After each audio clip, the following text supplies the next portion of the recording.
Meantime, several lawmakers here in New York are hoping to pump the brakes on the state's electric school bus mandate. A proposed bill would remove the mandate and create a feasibility study to look at the cost of converting buses to electric.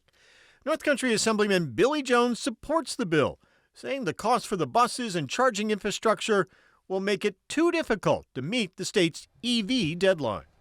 We've put some money aside to look in on how we can how NYSERDA and other agencies can help these school districts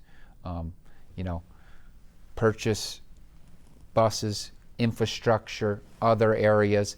I just don't think there's enough money there to do it. And I realize the concern of the school districts. They just don't feel that they can meet this mandate with the costs. My biggest thing here in the North Country is the infrastructure. We don't have the infrastructure in place for these electric school buses. No matter how you feel about, electrification or whatever, you can't put a mandate on without a plan and implementing that mandate and without some resources behind it. These school districts aren't going to be able to afford it, and we certainly don't want it to go back onto the property taxpayers. Is there a goal? Is there a way that we can get there? Yeah, maybe, but you just can't come in with a hard mandate, say you have to do it here. In many of our school districts, the time they have to travel, the ruralness and weather, what is being put forth, I don't think is attainable to do that, because we do have distances to travel. We don't have the infrastructure there to recharge these electric buses. So it's a real concern in school districts. Any talk in the legislature to either extend or drop the mandates? There's been talk. There's been a push to extend it to help these school districts meet this. I don't know what kind of appetite we're getting on the executive on that.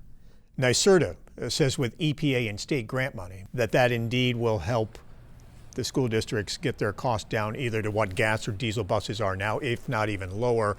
And not only for the buses, for the infrastructure. They say the money is there, that the school districts can get the buses for the same cost.